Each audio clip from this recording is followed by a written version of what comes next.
안녕하세요. 전 오늘 졸부가 되어 인생의 쓴맛을 제대로 느낀 시부모에 대한 얘기를 해드리려고 해요. 저희 남편에게는 2살 위인 누나가 있어요. 제게는 형님이 있죠. 형님과 남편의 유년 시절에 대한 얘기를 들으면 아직도 눈물이 왈칵 쏟아지곤 한답니다. 남편은 정말 찢어지게 가난했던 집에서 살아야만 했어요. 물론 처음부터 그런 건 아닙니다. 처음에는 평범한 집처럼 평범하게 잘 살았다고 해요. 이렇게 살고 있었지만 원래 시부모가 돈 욕심이 좀 있는 편이라 주식이고 뭐고 이것저것 잘 손대는 편이었는데 이때 시부가 친한 친구라며 보증을 서준 거죠. 그 결말로 모든 걸 잃게 되었습니다. 집의 기둥이 뿌리채 뽑히게 되면서 온 집안에는 빨간 딱지들이 붙기 시작했고 이때부터 시부모는 매일같이 남편과 형님 앞에서 큰 소리를 내며 싸우고 몸싸움까지 했다고 해요. 어느 날은 시부가 집을 나가고 또 어느 날은 시모가 집을 나가면서 이 남매는 부모로부터 완전 방치가 되었던 겁니다. 그래도 2살 누나라고 형님도 어린 나이에 동생 챙기겠다고 둘이서 라면 끓여 먹고 김치에 밥을 물에 말아 먹고 그렇게 버텼다고 해요.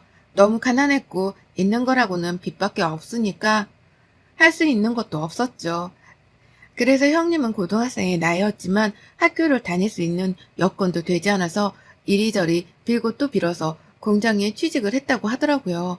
그 어린 나이에 공장에서 일을 해서 힘겹게 번 돈을 저라면 절대 쓰지도 못했을 것 같은데 시부모는 집을 살리는데 너도 도와야 한다며 거의 전부를 가져갔다고 합니다. 형님은 어린 나이지만 너무 큰 돈이니 그래야 한다고 생각했다고 해요. 그러다 시간이 지나면서 점점 일을 하는데 본인들의 상황이 좋아지지 않자 시부모가 본인의 월급을 제대로 쓰지 않는 것 같아서 돈을 빼고 줬다고 하더라고요. 빼둔 돈으로 남편과 이것저것 사 먹기도 하고 따로 조금이지만 모아뒀다고 합니다. 남편도 똑같아요. 공부에 대한 열정도 의지도 있었지만 학교를 다니기가 어려운 형편이었죠. 형님이 너는 어떻게든 고등학교는 졸업하라고 도와주겠다고 했지만 너무 미안했다고 해요. 형님 혼자서 너무 힘겹게 사는 게 미안해서 결국 고등학교 1학년을 다 마치지도 못하고 자퇴를 결정한 뒤 형님이 다니던 공장으로 들어가서 남편도 일을 했습니다. 제가 형님과 남편이 정말 대단하다고 느낀 게 처음 이들을 만났을 때는 정말 이런 아픔이 있는 사람들이라고는 상상도 못할 정도로 너무 멘탈도 단단하고 밝았습니다. 그리고 형님이 성인이 되었을 때는 시부모에게 더 이상 월급을 주지 않고 본인이 모으고 할 거 하면서 살았다고 해요.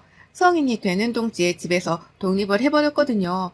남편 역시도 형님이 독립하면서 데리고 나가서 아예 집에는 시부모만 남은 거죠. 이 둘이 이렇게 서로를 의지하면서 같이 살며 지냈습니다. 어린 남편이 돈을 어떻게 사용할지 모를 테니 형님이 딱 바로잡아주고 얼마씩 모아야 하는지도 알려주고 그렇게 산 덕분에 또래들에 비해서 최연소 직함을 갖게 되기도 했고 급여도 높았어요. 또 모아둔 돈도 많았죠. 단순히 공장에서 일하는 걸로 만족하지 않고 본인이 맡은 일에 대해서 더 성장할 수 있는 방법을 찾아서 일을 하면서 관련 자격증도 여러 개를 따던 사람입니다. 그렇다 보니 급여가 더 높아질 수밖에 없었죠. 이렇게 살아온 남편은 30대 후반의 나이에 24평이지만 수도권의 작은 아파트를 샀습니다. 남편과 제가 30대 초반에 만났고 서로 어느 정도 각자의 힘으로 결혼이야 할 수 있었지만 약간 미뤄뒀던 이유가 있었어요. 시부모가 경제적으로 독립을 하지 못해서 자꾸 형님과 남편에게 손을 벌리다 보니까 결혼 후 이게 얼마나 문제가 될지 알아서 남편이 조금만 기다려달라고 늘 말했죠. 어린 남매가 이렇게 힘들게 살다 여기까지 올라오는 동안 시부모는 도박도 하고 지식도 하고 남의 돈 사기쳐서 등쳐먹고 불법이란 불법은 다 저지르며 개념 없이 살았습니다. 그래서 이미 형님과 남편은 시부모에게 오만정이 다 떨어진 상태였죠. 그러면서도 어쩔 수 없이 정말 생활비 면목으로 매달 주고는 있었어요. 제가 연애를 오래 했고 형님도 저를 예뻐해줘서 셋이서 자주 술도 마시고 그랬거든요. 그래서 제가 그럴 때마다 이렇게 말했습니다. 그 생활비 면목으로 도와주는 것도 그만 도와주라고 습관되는 거라고 아예 모른 척을 해야지 그렇게 해봤자 의미가 있냐고 막 뭐라고 했지만 그들의 입장도 이해가 되긴 했어요. 당장 아예 모른 척을 하자니 상황이 그렇지 못하고 뭐 어쩔 수 없죠. 부모 자식이란 관계가 그렇잖아요. 그러던 중 대박적인 상황이 왔습니다. 이 시기가 딱 남편이 자가집을 사고 이제 결혼을 하자고 말하며 서로 계획을 세우고 있던 시기였어요. 그런데 시부가 늘 안고 있던 그놈의 주식이 말 그대로 대박이 난 겁니다. 그로 인해서 정말 인생 역전 졸부가 되었죠. 로또 1등을 몇 번 당첨되는 것보다 주식 한 방이 인생 역전에는 짱이구나라는 생각까지 들었습니다. 진심을 다해 축하를 해줬고 눈물까지 나더라고요. 이 천사 같은 이들이 드디어 이제서야 한시름 놓고 본인들 인생을 살겠구나 싶었고 결혼을 앞두고 시댁에 이런 좋은 소식이 있으니 마음이 너무 편해지더라고요. 시부모가 기분이 좋아서 그런지 저희가 결혼할 때 기대도 하지 않았는데 비싼 가전들을 턱턱 사주시곤 했습니다. 그 덕에 돈을 조금 아끼면서 결혼을 할 수 있었죠. 결혼은 시부모도 자리를 잡으니 오히려 마음이 너무 편했습니다. 또 저희가 먼저 결혼을 하긴 했지만 형님도 이제 결혼을 하신다고 하셔서 얼마나 축하를 해줬는지 몰라요. 꼭 그런 생각이 들었습니다. 너무 힘들었던 사람이라 하늘에서 이만큼 애쓴 거면 된 거라고 이제 행복해지라고 선물을 동시에 주시는 건가 싶었죠. 형님까지 무사히 결혼을 마치고서는 저희 집과 형님네가 가까워서 자주 만나서 여전히 술도 마시고 그렇게 놀았습니다. 무엇보다 시부모가 자리를 잡으니까 남매가 신경 쓸 일이 없어지니 너무 홀가분하고 행복하다고 했죠. 그런데 역시 우려했던 일이 결국에는 벌어지고 말았습니다. 돈 씀씀이가 굉장히 예쁜 시부모라서 사실 걱정이 많았거든요.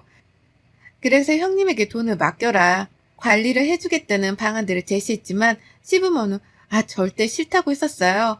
그래놓고서는 하루아침에 졸부가 된 티라도 내고 싶은 건지 온갖 사치를 다 부리고 다녔습니다. 명품을 하루에 몇 개씩 사는 건 기본이었고 집도 좋은 동네에 비싼 집으로 이사해버리고 차도 바꾸고 완전 딴 사람이 되었었죠. 이사를 한 그 동네가 정말 잘 사는 사람들만 살기로 유명한 곳인데 그곳을 겁도 없이 월세로 들어간 거예요.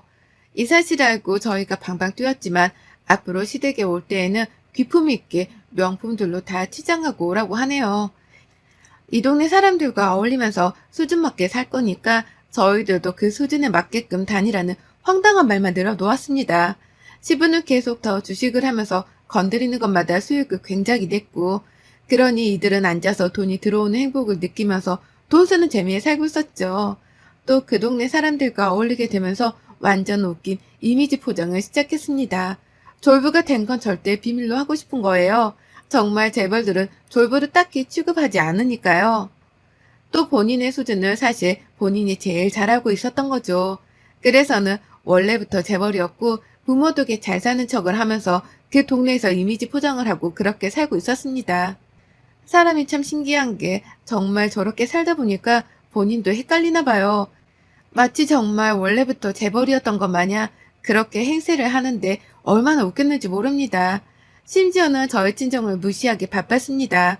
저희 친정에 대해서 간략하게 말씀드리자면 빚이 없어요. 엄청난 재벌 부잣집은 아니지만 여유는 있게 살았던 편이고 돈 때문에 힘들어 본 적 단 한 번도 없었죠. 그래서 원래는 시부모가 저희 집을 부담스러워하기도 했거든요. 본인들의 집은 이런데 너희 부모가 니들 결혼을 허락하겠냐고 말이죠. 그런데 이렇게 졸부가 되어 재벌인 양 살다 보니 눈에 보이는 게 없는 건지 평범하게 빚도 없이 여유 있는 저희 친정을 무시했습니다. 얘 연수야, 너 저거 과일 어디서 사왔니? 동네 마트 같은 데서 사온 거니? 아직도 모르냐? 우리는 백화점에서 산 거 아니면 절대 안 먹는다니까. 어머님, 이것도 엄청 비싼 걸로 산 거예요. 비싸고 뭐고를 떠나서 백화점 거는 원래 급이 다르다고. 저거 먹지도 않을 거니까 니들이 먹던가 아니면 니네 엄마 아빠 드려라. 비싼 거라고 좋아하시겠네. 평소에 구경도 못 해볼 거 아니야. 네? 아니 니네 집은 끼키야 동네에서 산 과일만 먹지 않니? 백화점 과일을 매번 어떻게 먹겠어. 손 덜덜 떨려서. 안 그래? 이래서 사람은 급이 맞는 사람들끼리 결혼도 하고 그렇게 가족이 돼야 하는 거야. 우리에 비해서 너희 집이 확 기울잖니. 그러니 뭐 대화가 통하길 하겠어. 공감이 되겠어. 다른 집들은 며느리 들이면서 별걸 다 받았다던데 너는 뭘 해준 게 있냐 우리한테. 아유 말을 말자. 저를 앞에 두고 저렇게 저희 집을 무시하는 발언도 서슴없이 하던 시모를 보고 진짜 깜짝 놀랐습니다. 사람이 변해도 이렇게 한순간에 변할 수가 있나 솔직히 신기하기도 했어요. 그리고 충격적이었다는 말이 딱 맞겠죠. 기분이 나쁜 건 둘째치고 너무 불안했습니다. 그래서 형님네랑 저희 부부가 술 한잔씩 하면서 늘 얘기를 했어요. 이대로 있다가는 진짜 더 큰 불행이 밀려올 것 같다고. 어떻게든 시부모의 부자놀이를 막아야 했죠. 그치만 막을 수 있는 뾰족한 방법이 없었습니다. 그래도 시부모가 부자놀이를 하면서 살다 보니 저희에게는 딱히 간섭을 하지 않아서 오히려 좋긴 했어요. 어쩌다 가끔 한 소리씩 저렇게 열받는 말을 해서 기분이 상하긴 했지만 가끔 저러는 거니 한 귀로 듣고 흘렸습니다. 이때까지 솔직히 참을만 했는데 더 열받는 상황이 발생했어요. 어느 날부터인가 시모가 집에서 모임을 한다며 절 부르더라고요. 대체 모임을 하는데 절 왜 부르나 했습니다. 그런데 어이없는 일이 벌어졌죠. 어머님, 좋았어요. 맞니? 아니, 오늘 나 중요한 모임인데 다들 며느리 좀 보자고 하도 난리여서 일단 오라고는 했다만, 너는 애가 나이가 몇인데 옷 입는 꼬라지가 그러니? 가방도 명품 없어? 아유, 이래서 급이 맞는 사람들끼리 어울려야 하는데 미치겠다. 우선 내 옷이라도 갈아입고 사람들 앞에서 조신하게 그냥 웃어. 말도 아끼고. 알겠어? 한 문장 이상 하지 마. 네가 말해봤자 좋을 거 하나 없으니까 괜히 나 쪽팔리게 하지 말고. 다른 사람들은 모두 며느리들이 이 모임에 참석해서 얼굴을 비췄다고 합니다. 한마디로 말하면 다들 자랑하기 바쁜 거죠. 근데 그들은 정말 처음부터 잘 살던 수준이 다른 재벌이니 며느리들도 그런 집안이겠죠. 그런데 저는 그렇지 못하니 그게 못마땅해서 보여주기 싫어서 늘 미루다가 도저히 안 되는 상황이 되니 절 불러서 저렇게 한 겁니다. 자존심도 상하고 기분이 너무 나쁘더라고요. 시모 옷 중에 그나마 젊어 보이는 원피스와 명품 주얼리로 아주 도배를 하고 집안인데도 굳이 가방까지 들고 있으라는 시모를 보며 솔직한 심정으로는 한심하더라고요. 저렇게까지 자랑을 해서 얻는 건 뭔가 싶었죠. 결국 모임은 시작이 되었고 저를 향한 질문들이 쏟아졌습니다. 어떻게 결혼을 하게 되었는지, 어느 집안 사람인지부터 시작해서 막 질문이 취조하듯 쏟아지길래 너무 당황스러웠어요. 그러다 제가 하나씩 답을 하려고 하자 시몬은 제 허벅지를 쿡 찌르며 눈치를 줬고 본인이 말을 하더라고요. 에휴, 얘는 그런 말 알아듣지도 못해요. 어느 집안 사람이긴 뭘. 아무것도 없는 평범한 집안에서 사내예요. 저도 솔직히 뭐 급이 맞는 결혼을 해서 우리 아들 승승장구 해주고 싶었지만 둘이 좋아 죽겠다길래 그냥 눈 감아 줬어요. 어차피 우리 집이 여유가 있으니 욕심은 안 부리기로 했죠. 어머, 대단하시네, 정말. 며느리를 꽁꽁 숨겨두길래 우리가 보면 놀랐지만 사람인 줄 알았더니 예상외예요. 꽁꽁 숨겨두긴 뭘요. 워낙 이런 자리에 익숙지도 못한 아이고 산다고 일에 먹기 바쁜 애를 굳이 불러두면 어색해질까봐 제가 최선에서 마무리하려고 했죠. 며느리 친정집이 워낙 가난하고 사돈들도 정상머리가 없어서 저희 집에서 늘 도와주고 있거든요. 대단해라 정말. 그게 돈이 있다고 해도 쉽지 않은 결정인데 다시 보이네요 정말. 모임을 진행하는 내내 저는 단 한마디도 하지 못하고 웃기만 하고 있었죠. 거짓으로 시작해서 거짓으로 끝난 저 모임 자리는 지옥 같았습니다. 모임이 끝나고 사람들이 모두 가자 시몬은 제게도 집에 가라며 손짓으로 까딱 하더라고요. 그래서 저는 말했습니다. 어머님, 앞으로 이런 자리에 저 부르지 말아주세요. 제가 뻔히 아는데 제 앞에서 저희 집을 그렇게 모욕하시고 거짓말하시고 그렇게까지 저를 못나게 만드셔서 얻으시는 게 있으세요? 제가 아까도 정말 황당해서 말을 하려다가 그냥 말았네요. 이런 말까지는 안 하려고 했는데 한순간이에요. 제발 지금이라도 적당하게 분수에 맞게 사셨으면 합니다. 나중에 무슨 문제라도 생기면 그땐 저희가 책임 못 져요. 아시겠어요? 뭐라는 거야? 배 아프냐? 그지 같은 인생에서 벼락부자 되니까 배가 아파? 왜? 몇 푼이라도 쥐어주랴? 시몬은 저렇게 말하면서 오늘 수고한 수고비라며 제게 30만 원을 던져주더라고요. 그러면서 가지고 빨리 가라며 시끄럽다고 했죠. 전 그대로 돈을 바닥에 두고 집으로 왔고 남편에게 모든 걸 말했습니다. 남편 역시도 대체 이게 무슨 소리냐며 열받아서 방방 뛰었고 바로 시모에게 전화해서 2번 다시 이딴 짓 하지 마시라며 열을 냈습니다. 이후에도 계속 형님네와 저희 부부는 만나서 시부모가 저렇게 사는 거에 대해서 불안한 마음을 감출 수 없었어요. 이제는 본인들 자식인데도 형님과 남편이 간섭이라도 하려고 하며 니들도 나가서 니들끼리 살아놓고 왜 이제 와서 간섭을 하냐며 되려 큰 소리를 냈습니다. 그러면서 니들이 언제 우리를 부모로 생각했냐며 웃긴 것들이라고 돈 좀 쥐니까 콩고물 떨어질까 그러냐며 정말 상상할 수 없는 말을 했어요. 남편이 시모에게 뭐라고 하면 할수록 시모는 저를 괴롭혔습니다. 누가 볼까봐 쪽팔린다며 생전 시댁에 초대도 안 하던 사람이 어느 날부터인가 저를 자꾸 불렀죠. 그렇게 해서 가보면 저를 무시하는 재미로 사는 사람 같은 모습을 보였습니다. 하루는 시모가 급히 오라고 하길래 또 갔어요. 그런데 검은 비닐봉지 뭉치들이 여러 개 있는 겁니다. 이게 뭘까 싶었어요. 근데 시모가 말하더라고요. 아, 니네 부모님 생각나서 선물 몇 개 좀 빼뒀어. 이건 우리가 먹다가 양이 너무 많아서 남긴 한우야. 우리는 그날 거 아니면 안 먹고 버리거든. 근데 너무 아까운 거야. 비싼 건데. 그래서 생각해보니 니네 부모님은 이런 것도 제대로 못 먹을 텐데 주면 좋아하겠지 싶어서 빼뒀고 이것도 과일이야. 좋은 거고 평생 먹지도 못할 과일이니 드려라. 모양새가 빈일이라 그렇지 이거 두 개 합치면 얼마인 줄 모르지? 어머님, 지금 먹다 남은 음식을 저희 부모님께 드리라는 거예요? 어머니 말하면 안 먹고 버리려고 빼뒀다가 새 거라서 드리는 거지. 더러운 것도 아니고 새 거인데 감지덕지 하지 않으시겠니? 비싼 건데. 어머님 진짜 해도 너무 하시네요. 저희 부모님도 이런 거 사드실 여유 있으세요. 거지도 아니고 어떻게 먹다 남은 걸 가져다 드리라고 이렇게 빼두실 생각을 하셨어요? 진짜 적당히 좀 하세요. 저도 참는데 한계가 있어요. 그리고 정말 웃겨서 말씀드리는 건데 어머님 지금 모습이 만족스러우세요? 과연 그 모습이 얼마나 갈 것 같으세요? 평생 그렇게 여유 있게 살고 싶으시면 제발 지금이라도 정신 차리고 현실을 보세요. 그리고 앞으로 이런 식으로 하실 것 같으니 저 여기도 안 올게요. 없는 것들이 자존심만 부린다더니 딱 네 꼴이네. 없으면 감사합니다 하고 받을 것이지 쓸데없이 자존심을 부리고 있어. 어디서 못된 것만 배워가지고는 네가 언제 이런 비싼 한우를 먹어보겠니? 어? 우리야 뭐 매일같이 먹어도 통장 창고에 티도 안 나는데 너도 그렇고 니네 집도 그렇고 이걸 언제 먹어보겠냐고. 기껏 생각해서 챙겨줬더니 싸가지 없기는. 이래서 없는 것들은 안 돼.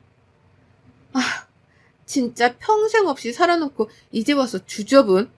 뭐? 너 뭐라고 했어? 주접? 너 미쳤냐 지금? 미치진 않았고 어머님도 하고 싶은 말 다 하시는 것 같아서 저도 했네요. 그럼 이만 가볼게요. 주접 그만 떨고 잘 사세요. 저는 시모에게 결국 폭발해서 모든 말을 내뱉고 왔습니다. 형님과 남편에게도 이날 있던 일을 빠짐없이 말했고 분노에 차올랐죠. 여기까지도 제가 꾹 참았어요. 그런데 저희 부모님께서 전화가 온 겁니다.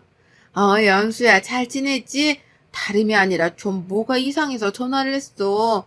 너네 시댁에서 집에 뭘 보냈길래 봤는데 다 비닐에 담겨있는데 한우에 고기에 생선, 과일 뭐 이런 게 있다. 근데 이게 무슨 쓰레기 버리듯이 보낸 것 같아서 이게 뭔지 영문을 모르겠네. 결국 제가 본인에게 막말을 한 게 열이 받아서 저희 친정집에 먹다 남은 것들을 싹 굳이 또 퀵으로 그걸 보낸 겁니다. 전 머리 뚜껑이 확 열렸고 더 이상은 참기가 싫었죠. 시무랑 싸우기 전에 또 모임이 있고 며느리들이 모두 모이는 자리라고 들었습니다. 그런데 이렇게 싸웠으니 제가 갈 필요는 없었지만 옳다구나 싶었죠. 애초부터 태생부터 재벌이고 부자인 척, 고상하고 우아한 척, 이미지를 굉장히 중요하게 생각하니 시모가 제일 두려워하는 진실을 저 모임에서 까발려야겠다 싶었습니다. 제가 그 모임 자리에 등장하니 시모가 뭐냐고 왜 왔냐며 귓속말을 했고 전 웃으며 가증스럽게 연기를 했죠. 그러다 모든 사람이 모였을 때 사실을 폭로했어요. 저 드릴 말씀이 있는데 다들 주목 좀 해주세요. 저희 어머님에 대해서 말씀드리려고요. 너무 다정하고 좋으시죠? 얼마나 배려가 깊으시면 글쎄 먹다 남은 한우의 생산의 과일들을 음식물 처리하기 직전에 굳이 퀵으로 저희 친정집에 보내시는 거예요.